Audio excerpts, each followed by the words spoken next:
Habsburgs Herrscher. Wie wurden sie zu dem, was sie waren? Wer formte den kaiserlichen Nachwuchs für seine Eignung zur Macht? Zu den leiblichen Eltern gab es meistens nur wenig Kontakt. Elisabeth war meist auf Reisen. Die hat sich auch nicht für ihre Kinder interessiert und schon gar nicht in die Erziehung eingemischt.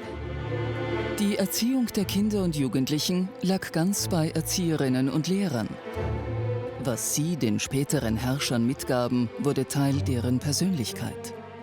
So schrieben Habsburgs Erzieher mittelbar am Geschichtsverlauf mit. Er war sicher abgelenkt und soll auch als Kaiser später dann noch immer nicht die wichtigen Akten von den unwichtigen unterscheiden haben können. Die Erziehungsmethoden ließen an Härte und Unmenschlichkeit kaum etwas aus. Er war de facto dann ein extrem einsamer Mensch, weil er nie gelernt hat, enge Beziehungen, selbst in der Familie, enge Beziehungen zu knüpfen. Beziehungen wurden aufgebaut, dann plötzlich gekappt. Schließlich sollte der Kontakt zu den Erzieherinnen nicht inniger werden als zu den Eltern, was jedoch in Wahrheit die Regel war. Und deswegen hat die Gräfin Fuchs so eine entscheidende Rolle gespielt, blieb eigentlich ihr Leben lang Maria Theresia verbunden in unterschiedlichsten Funktionen. Kaiserkinder waren fast immer sozial isoliert. Viele nahmen Störungen und psychische Schäden mit auf ihre spätere Laufbahn. War Österreich das Land der kaputten Herrscher?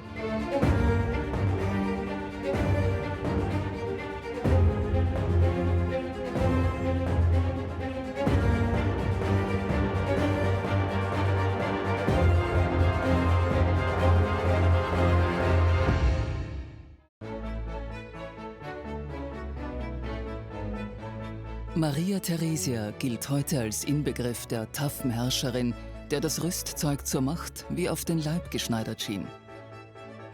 Ihr Vater Karl VI. Hatte alles getan, um ihre Thronfolge als Frau und somit den Machterhalt der Dynastie abzusichern.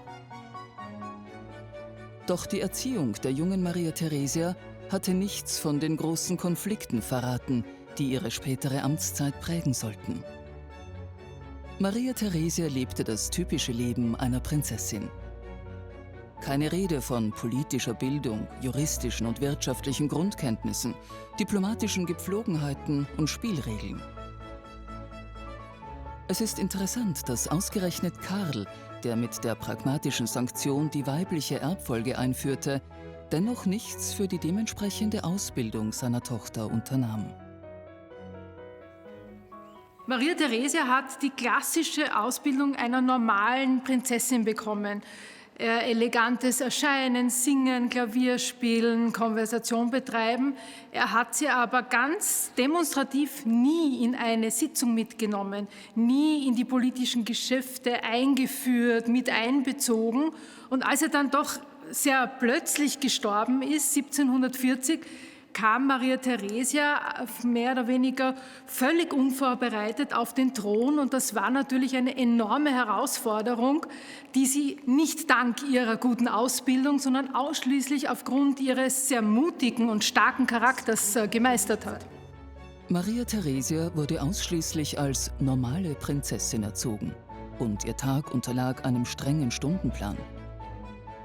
Die Prinzessin wurde früh geweckt, angekleidet und dann, so wie man sich das für ein Mädchen vorgestellt hat, intelligent beschäftigt. Für freies Spielen und Entfalten eines Kindes war wenig Zeit. Nur ihre Aja, Maria Carolina von Fuchs-Mollart, die sogenannte Füchsin, versuchte immer wieder, ihr ein bisschen Freiraum zu gewähren. Vielleicht war die vergleichsweise unbeschwerte Kindheit, die die Füchsin der späteren Kaiserin ermöglichte, die beste Vorbereitung für das Selbstvertrauen, das Maria Theresia im Amt brauchte. Die Gräfin Fuchs war sicher eigentlich die Ersatzmutter Maria Theresias. Das war nicht nur ein Verhältnis zwischen Kind und Erzieherin, sondern die beiden wurden wirklich Freundinnen. Also sie war wirklich die engste Vertraute. Maria Theresia hat sie auch zu ihrer Obersthofmeisterin gemacht, als sie keine Aja mehr gebraucht hat, um sie in ihrem Umfeld zu behalten, weil sie eigentlich ihre wesentlichste weibliche Unterstützung war, sowohl in familiären Anliegen als auch jetzt was Politik anlangt. Und deswegen hat die Gräfin Fuchs so eine entscheidende Rolle gespielt, blieb eigentlich ihr Leben lang Maria Theresia verbunden in unterschiedlichsten Funktionen, später dann eben auch als Erzieherin ihrer eigenen Kinder. Also sie wurde wirklich zu einem Teil der Familie und deswegen wurde ihr die große Ehre zuteil, als einzige Nicht-Habsburgerin auch in der Kapuzinergruft bestattet zu werden. Auf dem Sargdeckel findet sich eine Inschrift Maria Theresias. Zum unsterblichen Angedenken eines wohlwollenden, dankbaren Herzens für die edle Erziehung zur Tugend. Ich, Maria Theresia.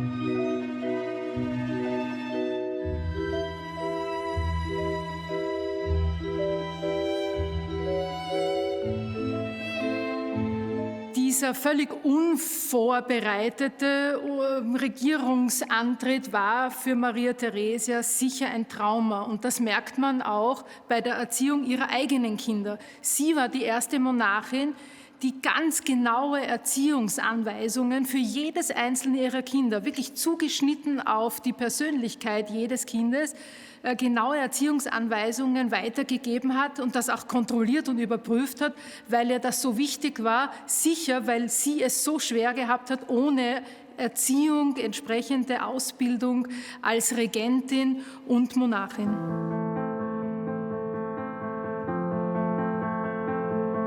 Um ihren Kindern einen guten Start in ihr zukünftiges Leben zu ermöglichen, beschäftigten sich sowohl Maria Theresia als auch Franz Stephan, ganz im Unterschied zu anderen Monarchen dieser Zeit, intensiv mit der Erziehung und Ausbildung ihrer Kinder. Erstmals stellte man sich am Hof die Frage, was eine Kinderseele für die optimale Entwicklung brauchte. Franz Stephan brachte aus Lothringen aufgeklärte Erziehungsideale mit. Und ein Buch, das mit vielem aufräumte, was davor habsburgische Erziehung ausgemacht hatte. Es ist natürlich schon so, dass mit Franz Stephan eine ganze Entourage von Höflingen, aber auch von Gelehrten, von Künstlern aus Lothringen mitkommen, die eben sehr stark französisch, westeuropäisch und eben schon stärker von den Idealen der Aufklärung durchdrungen nach Wien kommen und damit auch einen neuen Geist sozusagen hierher bringen. Jedoch ist eben auch gerade auch Franz Stephan jetzt nicht unbedingt ein Spezialist für Erziehung, sondern es ist eher so eine Art Geist, ein Ambiente, das mit ihm mitkommt. In diesem Geist wächst auch der spätere Kaiser Joseph II. Auf. Joseph hatte als erster kaiserlich geborener Sohn und damit Thronfolger von Geburt an eine besondere Stellung, war von allen verhätschelt und der Star der Familie, was ihm offenbar nicht gut tat. Maria Theresia beschreibt ihn als arrogant. Sie entschied sich für Karl Joseph Fürst Batthyány als Erzieher ihres ersten Sohnes. Batthyány war ein ungarischer General, der Maria Theresia im Erbfolgekrieg unterstützte. Nach dem Ende der Kriege ernannte ihn Maria Theresia zum Erzieher, später zum Oberhofmeister des Kronprinzen und späteren Kaisers Joseph II. Batthyány wurde angehalten, den charakterlichen Schwächen Josephs entgegenzuwirken, ihn, wenn nötig, auch zu bestrafen und diese Strafen auch unbedingt einzuhalten. Also der Graf Batthyány ist ja ausgesucht worden, um aus Josef einen Mann zu machen, wie das geheißen hat. Und der Josef war einfach, also wie er noch ganz klein war, ein extrem verzogenes und verzärteltes Kind. Ich finde es auch zum Beispiel recht typisch, der erste Erzieher, den die Maria Theresia ausgesucht hätte, der hat gleich einmal abgesagt. Ja?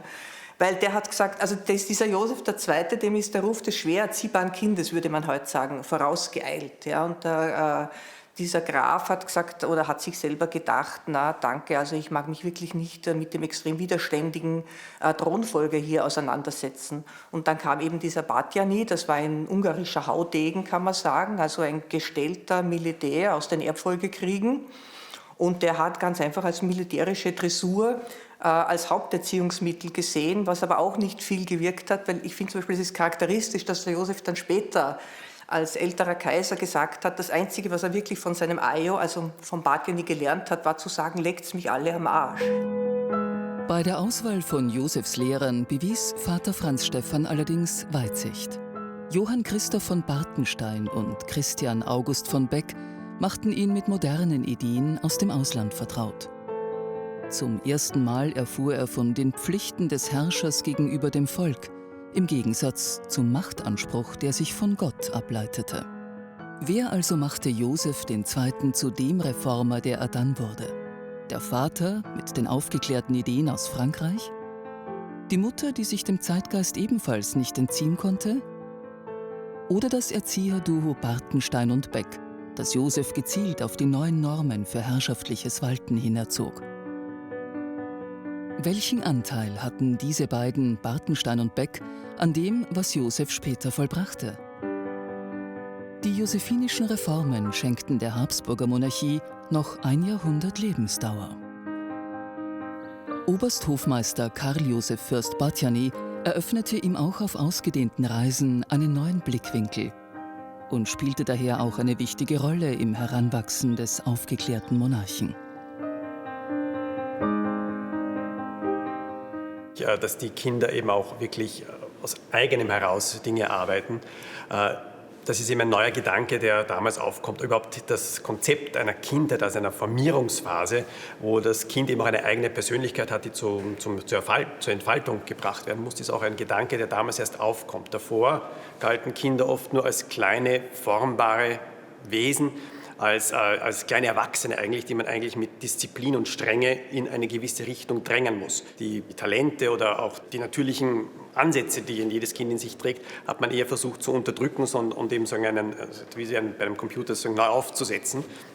Und das ist etwas, was sich wirklich ändert. Das ist natürlich jetzt nicht nur, dass das jetzt genau in diesen Jahren passiert, es ist ein langsamer Prozess, der im 18. Jahrhundert abläuft. Und da ist eben auch eine Art Zäsur zu entdecken in Mitte des 18. Jahrhunderts, wo eben auch Josef II. Hineingeboren wird. Und das hat auch einen gewissen eben Durchschlag auf seine Erziehungsprinzipien. Der Thronfolger entwickelte sich zu einem intelligenten, scharf denkenden und emsig arbeitenden jungen Mann. Der Einfluss der mannigfaltigen Erziehung auf die spätere Reformtätigkeit ist so klar festzumachen. Bereits in der ersten erhaltenen Denkschrift des 20-Jährigen sind seine Grundsätze ausgeprägt. Kampf gegen feudale Vorrechte und nahezu alle Traditionen der habsburgischen Vorfahren.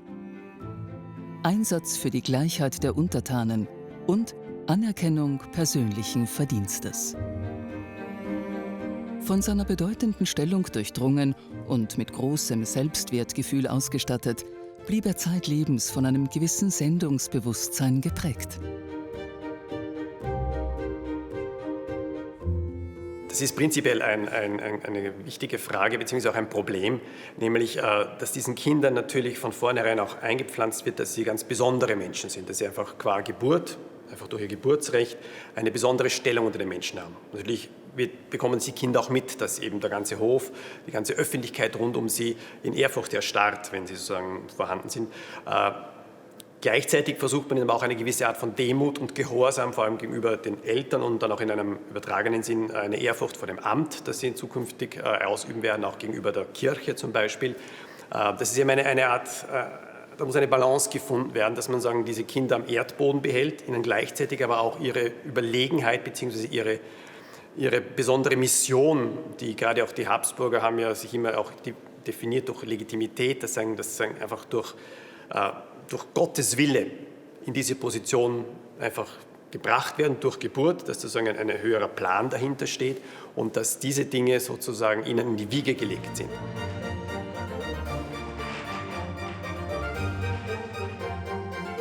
Die Lehrpläne der Erzherzoginnen unterschieden sich grundlegend von jenen der Knaben. Die Mädchen sollten auf eine standesgemäße Ehe vorbereitet werden, die Knaben entweder auf eine politische, geistliche oder militärische Laufbahn. Als besonders praktisch erwies es sich, wenn der zukünftige Gatte einer auszubildenden habsburgischen Tochter schon früh feststand. So konnte man gezielt Vorbereitungen für ihr neues Leben außerhalb des Wiener Hofes treffen. Die Hochzeit ihrer jüngsten Tochter Maria Antonia mit dem französischen Thronfolger und späteren König Ludwig XVI. War der politisch wohl bedeutsamste Schachzug Maria Theresias in puncto Hochzeitspolitik. Damit wurde die jahrhundertelange traditionelle Feindschaft mit Frankreich beendet und ein Bündnis mit dem mächtigen Königreich beschlossen. Nur, dass dann die Französische Revolution dazwischen kam. Als dann feststand, dass sie eben für diese Heirat nach Frankreich ausgewählt ist, hat man dann sehr wohl begonnen, da ein bisschen nachzuschärfen. Das heißt, man hat vor allem auf den Sprachunterricht geachtet, man hat sofort eben Sprachlehrer aus Frankreich geholt, um ihr eben eine möglichst akzentfreie und perfekte Beherrschung des Französischen beizubringen. Was auch wichtig war, war das Auftreten generell. Das heißt, es wurden Tanzlehrer geholt, die eben eine gewisse höfische Körpersprache dieser jungen Frau, dieser Teenagerin beibringen sollten, weil eben gerade der französische Hof sehr bekannt und auch berüchtigt war, eben, dass da gewisse Arten der Körperbeherrschung, jeder Hof hatte seine eigene Körpersprache damals und man wollte sie eben sofort eben zu einer Französin erziehen, eben auch im Auftreten, im Gang, im Tanz und so weiter, weil das waren eben gerade Kriterien, die bei weiblichen Mitgliedern einer Dynastie im Vordergrund standen. Das elegante Auftreten, die perfekte Körperbeherrschung, eben dieser, was man damals als Liebreiz bezeichnet hat. Also dass diese Mädchen eben möglichst elegant und dem höfischen Ideal der Körperbeherrschung entsprechend auftreten können. Doch Marie Antoinette, wie sie nun genannt wurde, der ein Märchenleben am glanzvollsten aller Höfe versprochen worden war, entwickelte sich zum Sorgenkind der Kaiserin. Vor allem die Tatsache, dass die Ehe viele Jahre nicht vollzogen wurde und kein Thronerbe in Sicht war, machte Maria Theresia zunehmend nervös und ärgerlich. Sie rügte ihre Tochter auch wegen ihres verschwenderischen Lebensstils, ihrer Vergnügungssucht und der falschen Wahl ihres nächsten Umfelds. Auch Maria Theresia hat einen Fehler de facto gemacht, der auch ein bisschen unverständlich ist für uns heute in der historischen Betrachtung. Denn sie hat ihre Töchter offensichtlich völlig unvorbereitet in die Ehe geschickt, nämlich völlig unaufgeklärt. Und das hatte natürlich auch insofern negative Auswirkungen, als es zum Beispiel bei Marie Antoinette, ihrer jüngsten Tochter, die ja die politisch bedeutendste Heirat eingegangen ist mit dem französischen Dauphin und späteren König Ludwig XVI., da haben beide nicht gewusst, was sie miteinander anfangen sollen. Sprich, die Ehe wurde nicht vollzogen und es gab keine Nachkommen. Das war aber die wichtigste Aufgabe einer künftigen Königin. Und erst durch mühsames Nachfragen hat sich dann irgendwann einmal die doch verblüffende Realität herausgestellt, nämlich, dass die überhaupt nicht wissen, was sie miteinander anfangen sollen im Bett. Daher wurde dann Josef geschickt nach Paris, der mal nach dem Rechten sehen sollte und einmal mehr oder weniger dieses junge Paar aufklären sollte, weil Kinder doch ganz entscheidend waren, auch für Frauen. Nur Kinder, die sie zur Welt gebracht haben, haben ihre eigene Stellung bei Hof auch gesichert. Josef war erfolgreich mit seinen Aufklärungsversuchen. Einige Wochen nach seinem Besuch in Versailles meldete Marie Antoinette ihrer Mutter, dass sie endlich guter Hoffnung sei. Maria Theresia sah die Aufgabe als Ehefrau ausdrücklich als Beruf an und stimmte nicht nur die Erziehung darauf ab, sondern gab ihren Töchtern auf ihrem Weg ins Eheleben auch genaue Anweisungen. Und man hat die Mädchen eigentlich bewusst auch in einem gewissen Grad der Unwissenheit belassen, um sie auch vielleicht leichter formbar zu halten, weil eben gerade bei Mädchen in allen Dynastien Europas war das ja auch eine Art Verschubmasse für politisch motivierte Heiraten. Und das heißt, man hat die Mädchen relativ neutral gehalten und auch anpassungswillig, muss man fast sagen, damit sie sich eben relativ leicht in ein neues Umfeld hineingewöhnen können. Marie Antoinette war wie ihre Schwestern ein zentraler Teil der habsburgischen Allianzpolitik. Daher versuchte man sie zu idealen Ehefrauen auszubilden. Der Tagesablauf war genauestens eingeteilt, um die Kinder an eine gewisse Routine zu gewöhnen. Die Erziehung beinhaltete das Erlernen von Fremdsprachen, Geschichts- und Konversationsunterricht sowie Musik-, Tanz-, Gesangs- und Handarbeitsstunden. Staatskunde spielte eine untergeordnete Rolle. Dafür wurde der Religion große Aufmerksamkeit gewidmet. Das Rosenkranzgebet war tägliche Routine. Oft wurden abends noch Theateraufführungen und kleine Opern geprobt, um die Mädchen auf ihre zukünftigen Repräsentationspflichten vorzubereiten. Um 22 Uhr mussten sich die Erzherzoginnen zu Bett begeben und ein Abendgebet sprechen. Die Mädchen hatten den Fokus auf die Religiosität, die Frömmigkeit und auf den Glauben zu legen. Es war für die Mädchen oft, wenn sie an einen fremden Hof geheiratet haben, sie mussten ja ganz ohne vertraute Personen an den Hof ihrer Gemahle ziehen. Die waren oft sehr einsam und da war dann oft der Glaube ihr einziger Halt. Deswegen wurde da großen Wert drauf gelegt, weil man gedacht hat, dass man ihnen damit hilft, dass sie da eine sehr religiös basierte Erziehung bekommen, um im Glauben dann später auch Trost und Halt finden zu können. Maria Theresia legte nicht nur großen Wert auf die Erziehung ihrer Kinder, sondern nahm auch großen Einfluss auf die Erziehung ihrer Enkelkinder. Erzherzog Franz wurde 1768 als ältester Sohn des Großherzogs Leopold von Toskana, dem späteren Kaiser Leopold II., in Florenz geboren. Von Anfang an war Franz für die Thronfolge bestimmt. Also ich glaube, wenn sie hätte können, hätte sie überall noch die Mutterrolle eingenommen. Also man sieht anhand von diesen Instruktionsbriefen sehr deutlich, wie sehr sie auf die nächste Generation Einfluss zu nehmen versucht hat. Also schon die Aja, sprich für den ganz kleinen Franz, war von ihr eine ausgesuchte verwitwete Gräfin. Dann hat sie weitere Erzieher geschickt, also männliche Erzieher, an den Hof in die Toskana. Das war dann vor allem der Graf Colloredo-Waldsee, eine, würde ich sagen, eher problematische Figur, die sehr konservativ orientiert war, also sehr im Ancien Regime, im alten Absolutismus noch verhaftet, neuen Ideen gegenüber nicht aufgeschlossen, extrem bigott, also in dieser barocken Frömmigkeit verhaftet. Graf Colloredo sollte eine österreichische Erziehung gewährleisten und der potenzielle Nachfolger von Kaiser Joseph II. Sollte möglichst wenig italienischen Einflüssen ausgesetzt sein.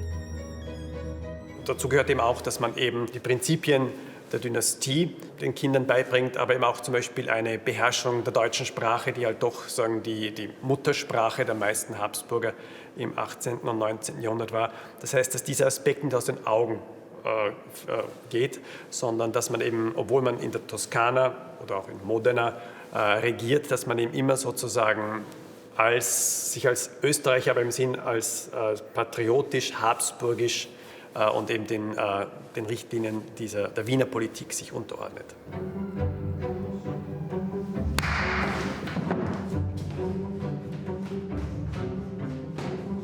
Auf Wunsch von Joseph II. Wurden Franz und sein Bruder auch mit den Ideen der Aufklärung vertraut gemacht. Die Ausbildung des Erzherzogs kann durchaus als politisch gespalten bezeichnet werden. Denn hier trafen aufgeklärte und konservative Erziehungsinhalte und Ideale aufeinander.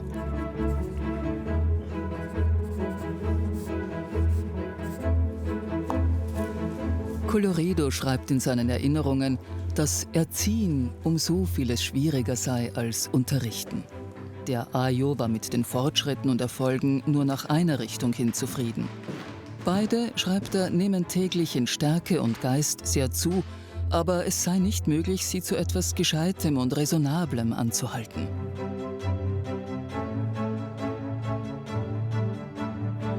Colloredo schildert auch, dass Franz ständig mit seinem Bruder gerauft hat, sich die Kinder nicht nur permanent geprügelt, sondern im Schmutz gewälzt haben, unkonzentriert und faul waren bei Tisch gelümmelt und teilweise während des Unterrichts am Tisch gelegen sind. Aus heutiger Sicht fast ganz normale Kinder.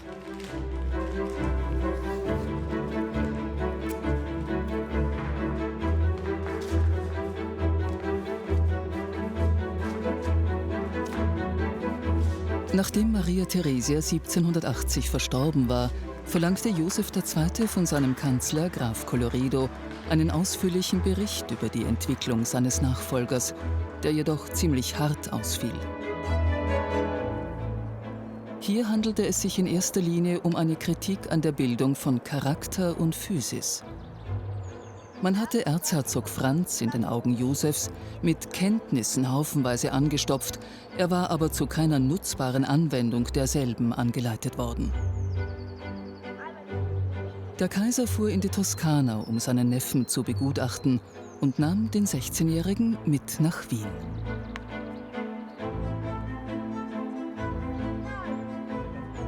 Und er hat irgendwie das nie geschafft, wie soll ich sagen, aus dem Schatten dieser sehr konservativen Erziehungspolitik irgendwie herauszutreten. Außerdem hat er auch Angst gehabt. Also er hat Angst vor dem Erzieher gehabt, er hat dann noch riesigere Angst vor dem Josef gehabt, der ihn ja dann unter seine Fittiche genommen hat. Und dann hat der arme Franz gleich eine Menge Fieberschübe gekriegt, weil der hat sich da stark unter Druck gesetzt gefühlt. Was er ja auch war, nicht? Weil der Josef hat gesagt, er kann nichts, er ist nichts, er ist zu klein gewachsen, er ist vernachlässigt. Ja, und dann hat er halt angefangen, den Franz überall vorzuzeigen. Ja, das ist also der Kaiserlehrling, wie sich der Franz dann später genannt hat. Und jeder musste ihm die Hand schütteln und 2 Tage später hat er ihm schon die zukünftige Gattin präsentiert. Ja, also der ist das habsburgische Programm sozusagen in Einlauf dann durchlaufen, der 16-jährige Franz da in Wien, und der hat, glaube ich, gar nicht gewusst, wie ihm geschieht. Also was man vor allem an ihm kritisiert hat, dass er alles nachplappert, also dass er keine eigenen Gedanken hat. Und wenn er etwas durchgelesen hat und dann später wiedergeben soll, worum es jetzt hier gegangen ist, dann sei er nicht darauf gekommen, was der wichtige Punkt in diesem Akt oder in diesem Schreiben oder in diesem Brief gewesen ist. Ja, also er war sicher abgelenkt und soll auch als Kaiser später dann noch immer nicht die wichtigen Akten von den unwichtigen unterscheiden haben können.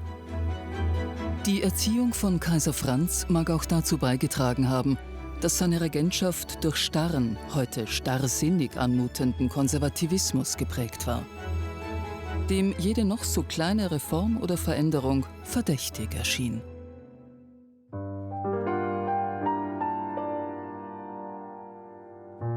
Sophie Friederike Dorothea Wilhelmine war die Tochter König Maximilians I.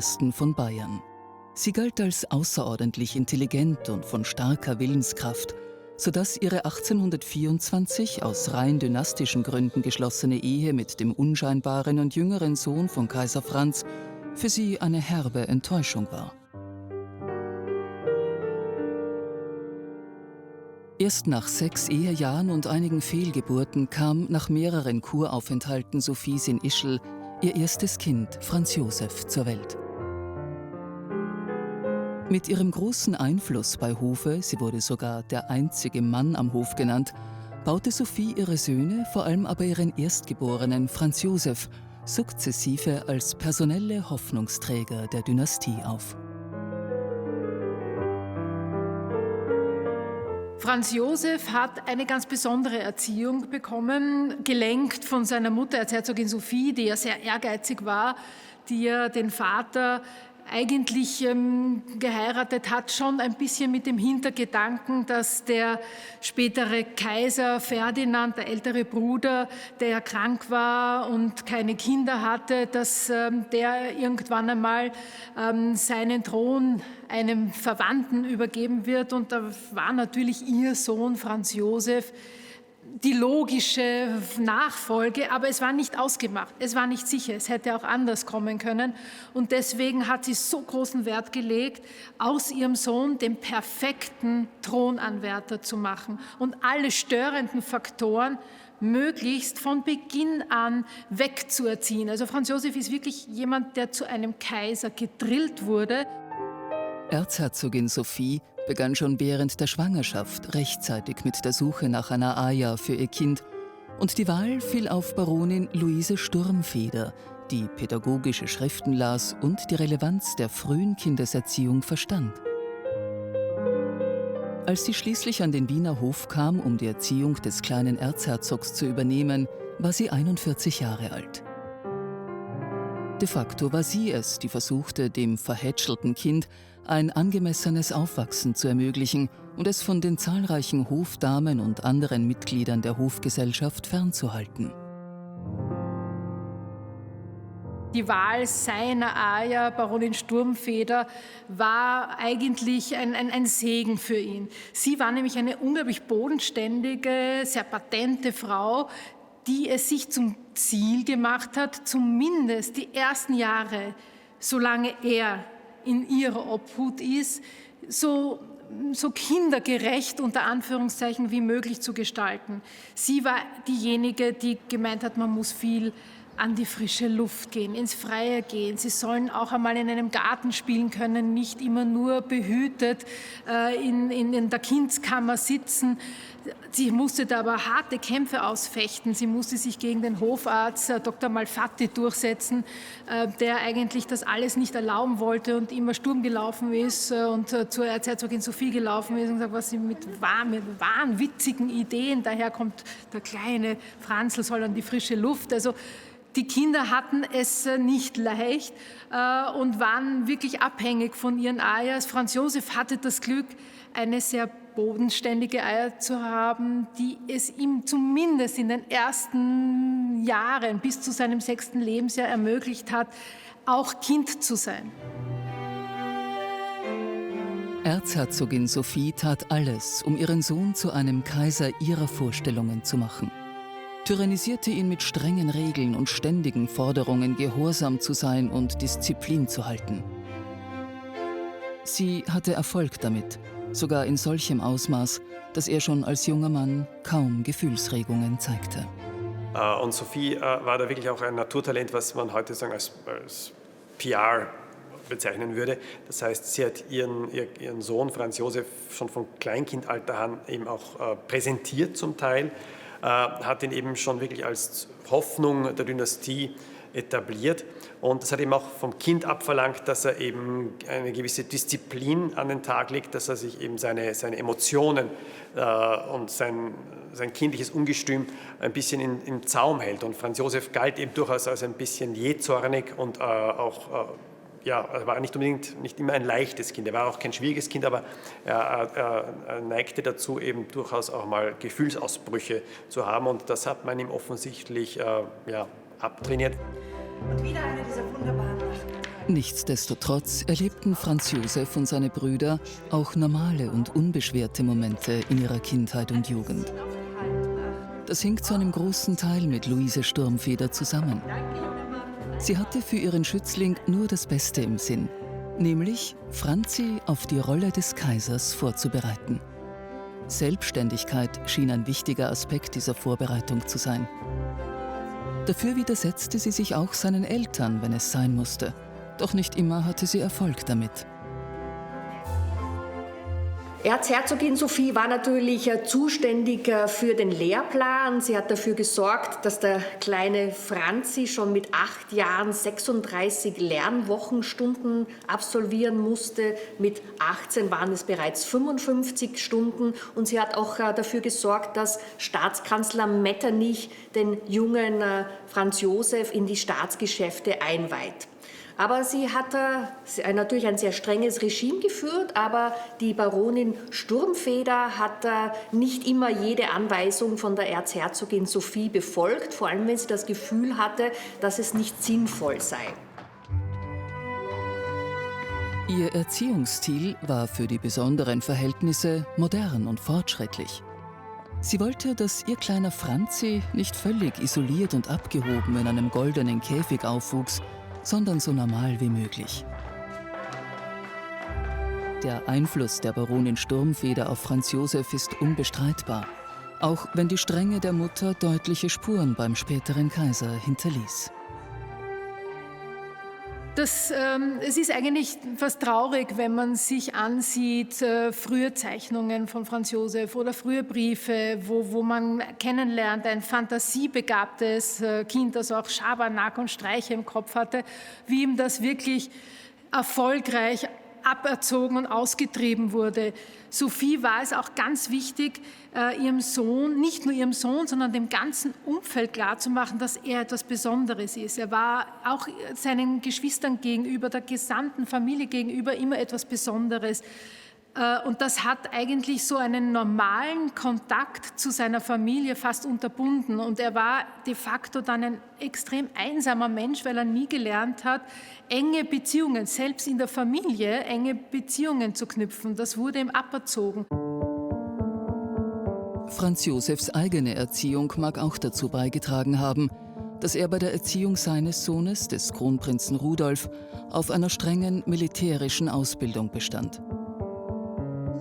Doch während sich die meisten kaiserlichen Buben nach einiger Zeit damit abfinden, war der Drill für Rudolf traumatisch und endete mit schweren psychischen und physischen Problemen. Seine Mutter Elisabeth war auf Reisen, weshalb sie von den Qualen, die Rudolf erlitt, zunächst nichts wusste. Vater Franz Josef sah geflissentlich weg, weil er selbst schon als Kind von allem Militärischen fasziniert und überzeugt war, dass sein viel zu sensibler Sohn unbedingt abgehärtet werden müsse. Nur sein Sohn, Kronprinz Rudolf, war nicht so wie er. Sein Sohn war ein sensibles Kind, das eine kindergerechte Erziehung gebraucht hätte, jemanden gebraucht hätte, der auf ihn eingeht. Franz Josef hat das aber völlig übersehen, am Anfang sogar geflissentlich, wobei man sagen muss, es war ja kein mutwilliges Quälen des Kronprinzen. Die Idee dahinter, und das ging natürlich von Franz Josef aus, der hat ja die Erzieher auch de facto gebrieft. Franz Josef hat gemerkt, sein Sohn ist ein bisschen ängstlich, fürchtet sich in gewissen Situationen, das muss man ihm aberziehen. Er muss mutiger werden, er muss männlicher werden und hat sich gedacht, das wird alles ganz problemlos sein, so wie bei ihm selbst. Aber Rudolf war nicht wie er. Er hat extrem darunter gelitten. Franz Josef hat sich das aber nicht vorstellen können und hat diese Qualen seines Sohnes gar nicht so wahrgenommen. Ab seinem 6. Lebensjahr wurde Rudolf von Graf Leopold Gondrecourt militärisch erzogen. Den Buben traf damit ein hartes Schicksal. Rudolf, der überhaupt nicht für den militärischen Drill geeignet war, weinte sich jeden Abend isoliert in den Schlaf. Er fürchtete sich allein vor der Dunkelheit, zitterte vor Angst vor dem Knallen der Pistolen und konnte die Einsamkeit nicht ertragen. Gondrecourt misshandelte ihn psychisch und physisch. Der hat diesen Kronprinzen als künftigen Soldaten ausgebildet. Das heißt, Soldaten hat man ja damals nicht ausgebildet. Soldaten wurden abgerichtet, so wie man einen Hund abrichtet. Ja? Also es hat sogenannte Abrichtungsvorschriften gegeben. Das heißt, es waren Instruktionen für die Ausbildung. Und der Kronprinz ist also unter diesen strengen und gefühllosen Erziehung in eine Krise gekommen. Er war 6 Jahre alt, magert ab, zeigt nervöse Erscheinungen und man merkt, mit dem Kind stimmt etwas nicht. Höhepunkt der Quälereien war die sogenannte Wildschwein-Affäre. Rudolf wurde von Gondrecourt zum Tierpark Leintz geschliffen, dort im Wald ausgesetzt, und während sich der General in Sicherheit brachte, schrie er, dass die Wildschweine kämen. Rudolf erlitt Todesängste. Diese drakonischen Maßnahmen waren sogar dem Adlaten von Gondrecourt, dem Grafen Latour, zu viel. Latour war derjenige, der auch von Franz Josef eingesetzt war als Überbringer der Korrespondenz. Also der hatte eine gute Beziehung auch zu Kaiserin Elisabeth und hat ihr mal so hinter den Kulissen erzählt, was sich da abspielt. Elisabeth war meist auf Reisen, die hat sich auch nicht für ihre Kinder interessiert und schon gar nicht in die Erziehung eingemischt. Aber als sie dann diese drastischen Schilderungen wirklich erfahren hat und man ihr erzählt hat, was da wirklich passiert und wie sehr ihr Kind leidet, hat sie dann die Reißleine gezogen und dieses bekannte Ultimatum an Kaiser Franz Josef gestellt, dass sie in Zukunft allein bestimmt, wer die Erzieher ihres Sohnes sind, was das Umfeld ihres Sohnes ist. Und das hat ihn eigentlich dann gerettet. Die Erziehung des Kronprinzen war von Anfang an militärisch geprägt. Schon am Tag seiner Geburt ernannte ihn Franz Josef zum Oberst eines Infanterieregiments. Selbst die Eier für das durchlauchtigste Kind war unter militärischen Gesichtspunkten ausgesucht worden. Die damals 45-jährige kinderlose Caroline Freifrau von Welden war die Witwe des Feldzeugmeisters. Man wollte aus dem hochsensiblen Kind einen Helden machen. Das Ergebnis dieser Bemühungen war jedoch ein Kind, das bereits im Kleinkindalter psychische Schäden aufwies. Der Bub ist in der Kindskammer aufgezogen worden. Das heißt, das war eine Gruppe von Frauen und die haben sich um dieses Kind gekümmert. Das heißt, man muss feststellen, dass dem kleinen Kronprinzen die frühkindliche Erfahrung einer zärtlichen Mutterliebe gefehlt hat. Und diese relative Strenge, oder ich möchte sagen, diese fehlenden Emotionen, die kann man auch später dann als Ursache verschiedener Verhältnisse interpretieren. Das ist jetzt nicht meine Interpretation, das ist die Interpretation von Psychiatern und Psychologen, die eben aus der frühen Kindheit Elemente ableiten, die auch für den erwachsenen Menschen konstitutiv sind. Sisi übergab die Erziehung an Joseph Latour, zu dem sie eine persönliche Beziehung hatte und der im Gegensatz zu seinem Vorgänger eher liberal eingestellt war. Obwohl auch Latour ein Militär war, hielt er nichts von militärischem Drill, Prügel und Folterungen.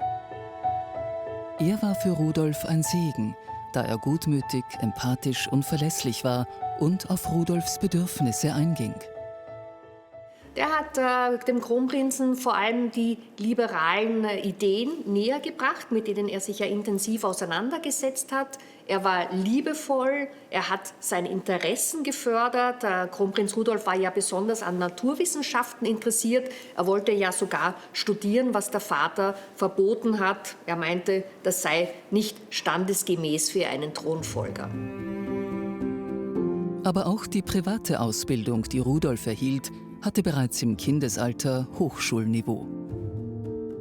Joseph Latour engagierte durchwegs Universitätsprofessoren als Lehrer und so war Rudolf schließlich nicht nur der erste Habsburger, sondern auch der erste Kronprinz generell, der eine echte wissenschaftlich basierte Ausbildung erhielt. Der Kronprinz bekommt im Volksschulalter Mittelschullehrer, im Gymnasialalter Hochschullehrer als Unterrichtende. Und alle unterrichten ihm in Einzelunterricht. In den 8 Jahren der Zeit, wo er ein anderes Kind Schulausbildung hat, hat er rund 52 verschiedene Lehrer, die ihm in Einzelunterricht ausbilden. Also ich frage Sie, würden Sie Ihrem Kind sowas zumuten? Das Schicksal, zur Herrschaft geboren zu werden, ist oftmals ein hartes gewesen. Die Diskrepanz zwischen den glanzvollen äußeren Umständen und der inneren Vereinsamung mancher Kronprinzen ist beklemmend. Mit der Bestimmung, mit der die kaiserlichen Kinder auf die Welt kamen, hatten sie kaum eine Chance, aus dem goldenen Käfig auszubrechen. Ihre Kindheit und Jugend diente ausschließlich der Vorbereitung auf ihre späteren Aufgaben. Ein Habsburgerkind zu sein, erwies sich in den meisten Fällen als schwere Bürde.